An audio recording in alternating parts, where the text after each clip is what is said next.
warahmatullahi wabarakatuh.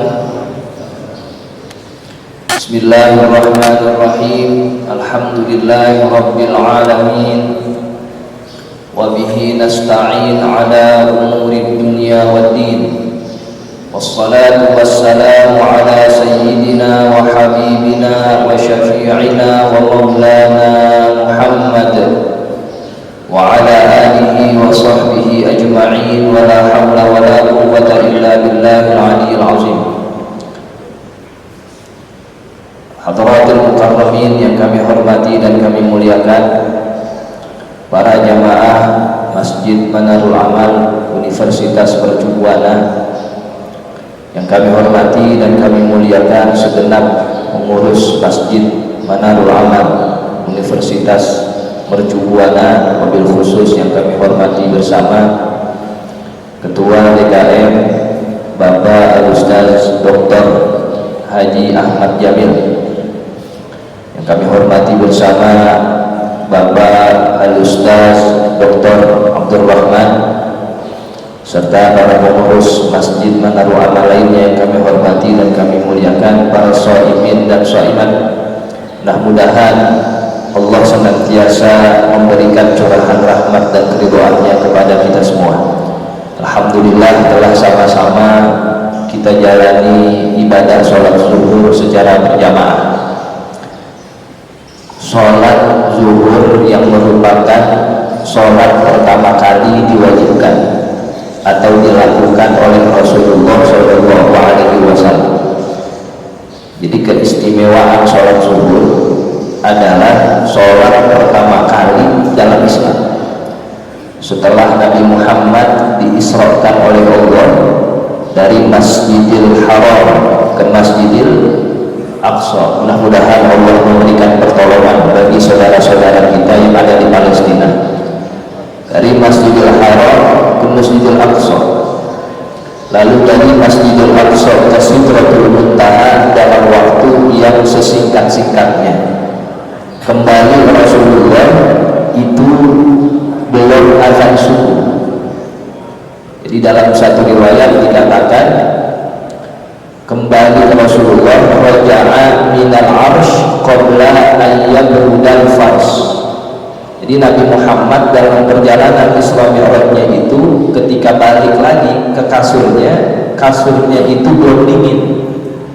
Jadi kalau kita tidur lama di kasur lalu bangun misalnya pergi ke dapur, itu kasur masih hangat karena sebentar doang kita tinggal. Kecuali kalau tinggalnya agak lamaan kali, ke dapur, makan, ngerokok dulu di luar, balik lagi ke kasur itu udah agak dingin tuh. Tapi kalau dengan kegiatan yang singkat balik ke kasur itu masih hangat. Nah, Nabi Muhammad ketika turun dari Arasy lalu sampai ke kota Mekah, kasurnya masih hangat. Itu satu simbol perjalanan yang dilakukan oleh Nabi Muhammad SAW sangat singkat sekali. Ya, ini harus kita percaya daripada adanya peristiwa Isra dan Mi'raj. Lalu sampainya Rasulullah sebelum subuh. Nah, waktu dari sampainya Rasulullah ke subuh ini sangat dekat, dikatakan qubayla subuh, ya sekitar 5 menit, 4 menit. Untuk ngajarin kaifiyah sholat ini Jibril belum turun, karena banyak yang harus diajarin, caranya, gerakannya, bacaannya. Sehingga Jibril ngajarin waktu, ya bagaimana kaifiyah sholat setelah subuh.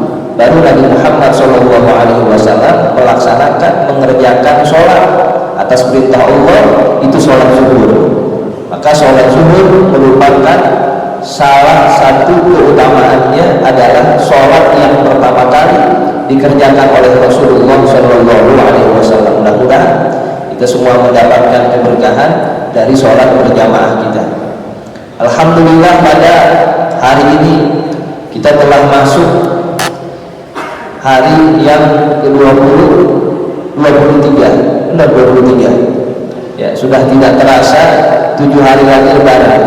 Ya, jadi kalau lebaran udah diingat benar, ya, karena banyak urusan, apalagi THR katanya udah bocah. Ya, alhamdulillah 7 hari lagi ya kita akan meraih kemenangan itu. Namun yang menjadi pertanyaannya adalah apakah selama 23 hari ke belakang, selama kita berpuasa, sudah memaksimalkan 23 hari itu dengan sebaik-baiknya atau belum? Nah, itu pertanyaan yang harus kita jawab sehingga kita bisa bermuhasabah di 7 hari ini. Allah Subhanahu wa ta'ala sudah kasih kita sehat dan kesempatan dimulai dari bulan Rajab. Ya, sudah kita sebut-sebut bulan Ramadan. Allahumma barik lana fi Rajab wa Sya'ban wa balighna Ramadan, padahal masih 10 hari lagi. Bulan Ramadan sudah kita sebut. Begitupun masuk Sya'ban, Allahumma barik lana fi Sya'ban, sebut lagi wa balighna Ramadan. Itu ekspresi kegembiraan, kesenangan kita akan bulan Ramadan. Masuk bulan Ramadan, alhamdulillah, semua antusias melaksanakan amaliyah Ramadan. Kita masih ingat betul hari-hari pertama bulan Ramadan, terawih di mana masjid, kata muat, sampai pengurus masjid pengen ngadain renovasi lagi di masjid, kesempitan katanya. Awal terawih kita total pengurus keluar jalanan, saking banyaknya antusias. Tapi alhamdulillah makin kesini banyak kemajuan, kemajuan softnya maksudnya, karena yang demikian merupakan satu fenomena yang harus kita sayangkan. Di tempat lain, khususnya misalnya kalau kita lihat di Haramain, di Mekah ataupun Madinah, itu kebalikan. Kalau hari dari bulan Ramadan semakin kesana, artinya semakin habis, itu semakin membeludak. Orang-orang semakin datang min kulli fajjin amid, dari segala penjuru datang, akan dikatakan lebih banyak dari musim haji. Kalau kita pengen ikut tarawih di dalam, nggak bisa kita dari habis maghrib, minimal habis asar kita standby di situ, buka di situ sampai terus tarawih sampai nanti qiyamul lail oleh Pak Haji Jamil yang baru pulang. Bagaimana luar biasanya Haramain dalam menjaga semangat ibadah, khususnya di Ashrul Awakhir. Kalau di sana dikit-dikit sholat, habis sholat tarawih nanti ada sholat ghaib, malam dikit ada qiyamul lail, nanti sebelum subuh ada lagi sholat, dikit-dikit sholat. Kalau kita sama sholatnya dikit-dikit, dengan carinya yang cepat aja, ada persamaannya. Persamaannya di dikit-dikit, cuman kebalikan. Kalau di sana dikit-dikit sholat, kalau di sini sholatnya dikit-dikit, pengen cari yang cepat. Yang penting ada samanya dengan Haramain. Karena memang itulah yang dianjurkan oleh Rasulullah SAW. Dahulu diriwayatkan karena Rasulullah SAW idza dakhala al-ashrul awakhir, apabila masuk 10 terakhir bulan suci Ramadan, diriwayatkan syadda min izarihi, Nabi Muhammad kencangkan kainnya. Ini satu kinayah. Jadi seakan-akan jangan dilepas tuh kain, pakai terus untuk mulai untuk i'tikaf, untuk membaca Quran. Kenapa? Karena ini Ashrul Awakhir. Nabi Muhammad yang dikatakan ghafarallahu ma taqaddama min dzambika wa ma ta'akhkhar, Allah sudah ampunkan dosa-dosanya, tapi masih pengen memaksimalkan Ashrul Awakhir. Itu Nabi Muhammad yang pahalanya yang luar biasa, yang dikatakan afdalul khalqi kullihim, sebaik-baiknya makhluk. Lalu bagaimana dengan kita? Seharusnya kita bisa lebih dari itu, karena kita masih banyak lalainya. Syadda min izarihi, Nabi kencangkan kainnya. Wa ahya laila, dan Nabi Muhammad hidupkan malam-malam 10 terakhir. Alhamdulillah di Mercubuana Universitas ini, Masjid Manarul Amal diadakan i'tikaf. Kita manfaatkan itu. I'tikaf merupakan satu sarana kita yang bisa mendekatkan dengan Allah Subhanahu wa ta'ala, karena itu juga dilakukan oleh Rasulullah SAW. I'tikaf, kita bangunkan anak-anak kita bangunkan istri kita, karena itu juga dilakukan. Wa ayqadha ahlahu, Nabi bangunkan keluarganya untuk menghidupkan malam di malam-malam terakhir bulan suci Ramadan. Alhamdulillah kita niatkan i'tikaf, apalagi besok malam ke-25 ada i'tikaf di sini. Ajak keluarga kita untuk i'tikaf di masjid-masjid, di musola-musola, karena ini satu momentum. Selain kita semakin dekat dengan keluarga kita, ibadah bersama, juga menjadi satu media kita bertakabur kepada Allah Subhanahu wa taala. Apalagi besok malam ke-25 yang ada peluang turunnya malam Lailatul Qadar, karena dikatakan malam Lailatul Qadar adanya di 10 terakhir. Lalu dipertegas lagi 10 terakhir di mananya? Carilah malam Lailatul Qadar pada malam-malam ganjil. 21 kemarin sudah, 23 semalam, sisa 25, 27 dan 29. Nah, ini harus kita cari dan harus kita yakini bagaimana manfaat dan fadilah Lailatul Qadar, karena jelas tertuang dalam Al-Qur'an. Wa ma adraka ma Lailatul Qadar. Tahukah engkau wahai Rasulullah Lailatul Qadar? Bahasa Quran itu pakai fi'il madhi, adraka. Jadi Nabi Muhammad sudah dikasih tahu. Ya, jadi ada dua sifat, ada dua kalimat yang dipakai. Kadang Nabi dikatakan adraka, kadang yudriku. Ya, kalau di ayat lain itu wa ma yudrika la'alla sa'ata takunu qariba. Tahukah engkau ya itu hari kiamat? Ya, dikit lagi yudrika itu akan diketahui. Nabi Muhammad belum tahu kapan waktunya. Tapi kalau pakai adraka, wa ma adraka mal hukumah, wa ma adraka ma adraka Lailatul Qadar, itu Nabi Muhammad sudah dikasih tahu. Nabi Muhammad sudah diberikan informasi kapan Lailatul Qadar. Nah, biasanya ya, para ulama, ya, para sholihin, para aulia mendapatkan isyarat-isyarat itu kapan terjadinya malam Lailatul Qadar, khususnya di malam-malam ganjil. Kita jaga besok malam ke-25. Orang-orang sholih dahulu kalau masuk malam-malam ganjil itu mereka kenakan pakaian yang paling bagus yang mereka punya. Mereka sambut malam ganjil itu dengan sukacita. Oh, di maghrib sudah digantung untuk pakaian. Ini pakaian yang saya akan kenakan untuk beribadah pada Allah Subhanahu wa taala khusus di malam ini. Besok di malam 25 misalnya. Pakai itu, gunakan untuk kita ibadah. Kita persembahkan yang terbaik pada Allah Subhanahu wa taala. Kita jaga yang dikatakan malam ini lebih baik dari 1000 bulan. 1000 bulan kita nggak sanggup ibadah 1000 bulan. Terawih setengah jam aja ngantuknya 17 kali gitu. Kenapa? Karena memang fisik umat Nabi Muhammad dikatakan lemah. Pertama kali disyariatkan sholat itu 50 kali, bukan 50 rakaat, 50 waktu. Lalu kata Nabi Musa, minta dispensasi oleh Allah. Umat itu nggak kuat 50 waktu. Kalau umat kita, badannya tegak-tegak, umurnya panjang-panjang, kuat. Akhirnya Nabi Muhammad kembali menjadi 45. Minta lagi dispensasi, jadi 40 sampai 5 disuruh balik lagi dengan Nabi Musa. Ini kita harus terima kasih kepada Nabi Musa nih. Kalau tanpa ada saran dari beliau, mungkin yang kita jalani sekarang 50. Nah, hikmatullah sudah diatur oleh Allah Subhanahu wa taala. Sampai 5 waktu disuruh balik lagi sama Nabi Musa, minta denganan. Apa kata Nabi Muhammad dalam kitab Turun Sholat? Memang kamu mau ya saya malu mondar-mandir begini kepada Allah minta keringanan. Cukuplah 5 waktu menjadi sholat yang disyariatkan Allah Subhanahu wa taala kepada umat kita. Karena memang fisiknya umat Nabi Muhammad, fisik akhir zaman itu enggak setangguh umat-umat terdahulu. Umat-umat terdahulu hidupnya ratusan tahun, fisiknya kuat. Ya, maka ibadah-ibadah mereka pun yang dilakukan sangat banyak sekali. Nama Allah Subhanahu wa taala inginkan satu kemuliaan kepada umat Nabi Muhammad. Biarin ya ibadahnya sedikit namun ganjarannya sama dengan mereka yang melakukan ibadah banyak. Sholat yang kita lakukan 5 waktu itu ganjarannya sama seperti orang melakukan sholat sebanyak 50 waktu. Nah, di antara kemuliaannya ada satu malam yang kamu lakukan ibadah di situ akan diberikan ganjaran 1000 ya orang ibadah, ya 1000 bulan orang ibadah di situ, yaitu malam Lailatul Qadar. Maka kita jaga ya, khususnya besok malam ke-25 ya, di sini ada i'tikaf ya, atau di tempat-tempat para jamaah sekalian ada i'tikaf di satu malam. Coba lihatkan dari kita, azamkan di hati kita besok malam ke-25 untuk i'tikaf di masjid kita, lebih bagus lagi di masjid Manarul Amal ini. Ya, tandanya apa?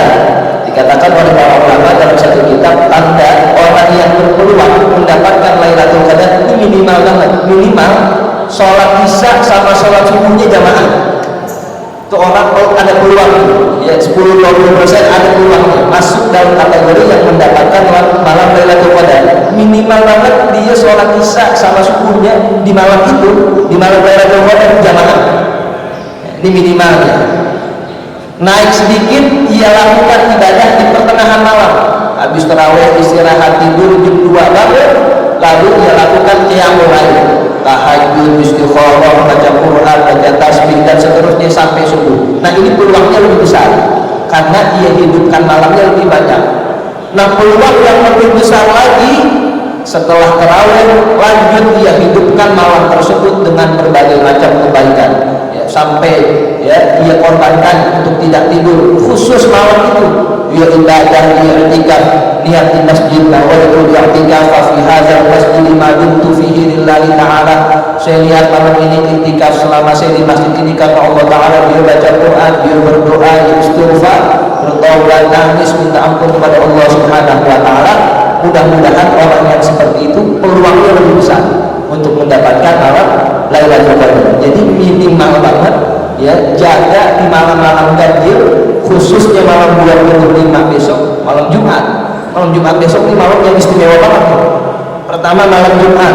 Jumat itu dalam ya muslimin sayyidul ayyam, adalah hari dari penghulu dari semua hari.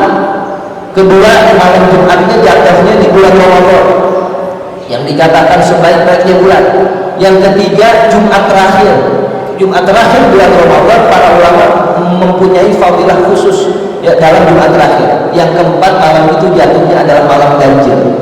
Maka lebih kita ya waspada, artinya kita jaga malam Jumat besok untuk kita bersimpuh, kita jaga semoga kita semua mendapatkan malam Lailatul Qadar yang nantinya mendapatkan ganjaran yang besar yang banyak dari Allah Subhanahu wa Ta'ala. Semua apa yang kita inginkan kita minta kepada Allah, dari urusan dunia kita, urusan pekerjaan kita, urusan pendidikan kita, urusan keluarga kita, minta kepada Allah Subhanahu wa Ta'ala.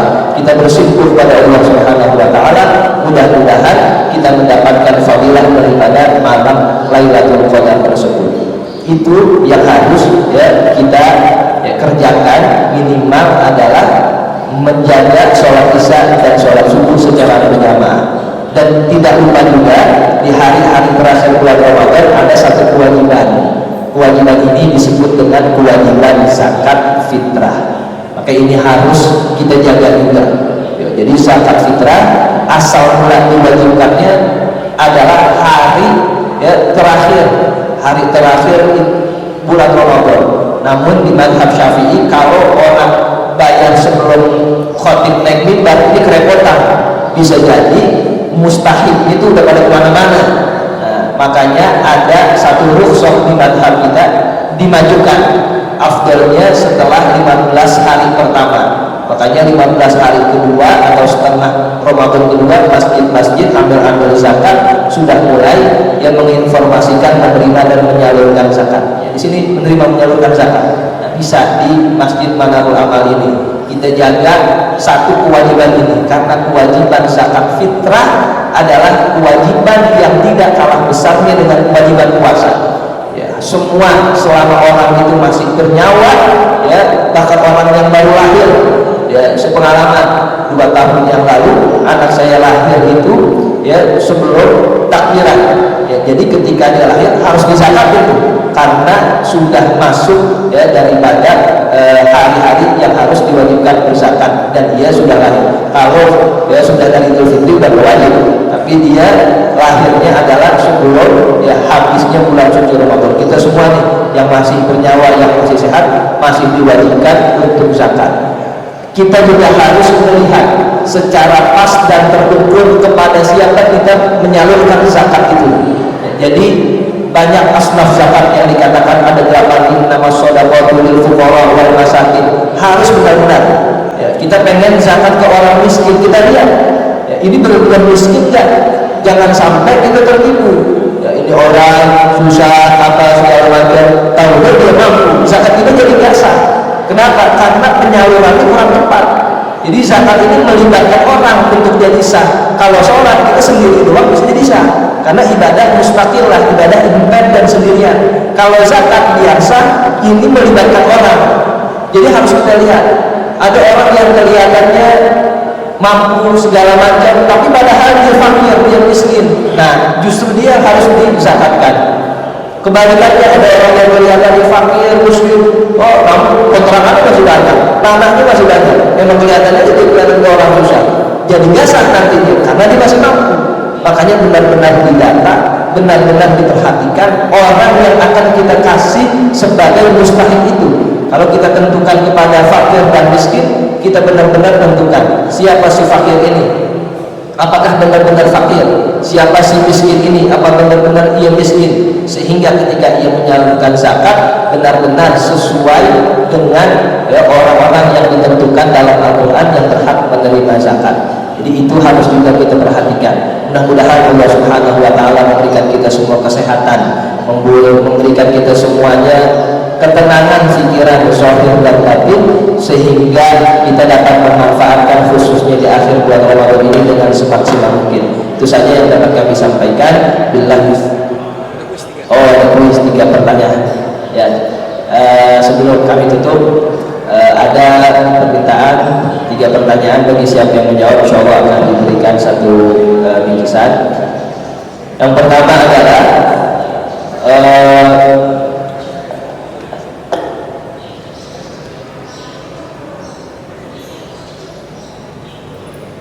apa atau minimal apa yang harus dilakukan bagi seseorang yang ingin berpeluang mendapatkan lamaran Lailatul Qadar.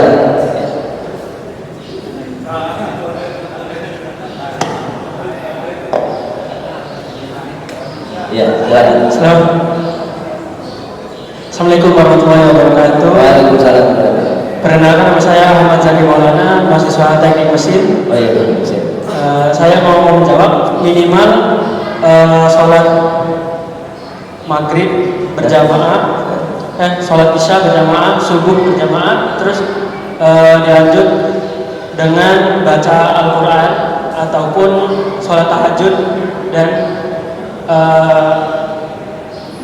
melaksanakan kebaikan. Ya, minimal adalah sholat isya dan sholat subuh secara berjamaah agar dia berpeluang ya untuk mendapatkan ya alhamdulillah. Ya, benar. Assalamualaikum warahmatullahi wabarakatuh. Yang kedua, insya Allah malam ke-25 ini ya Masjid Manarul Amal akan mengadakan i'tikaf bersama. Coba bacakan niat i'tikaf ya, yang benar sehingga i'tikaf kita sah. Mau i'tikaf harus melihat, nggak asal duduk aja. Coba tadi kan sudah saya bacakan kan, sudah saya sebutkan ya, silakan niat i'tikaf. Nawaitul i'tikafa fi hadzal masjid ma dumtu fihi taqarruban lillahi ta'ala. Ya, itu alhamdulillah. Ya, satu lagi. Tadi sudah saya jelaskan pada mulanya kapan zakat fitrah itu diberlakukan. Bisa buat orang perempuan juga boleh, buat ibu-ibu. Silakan. Awal mulanya kapan zakat fitrah itu diberlakukan?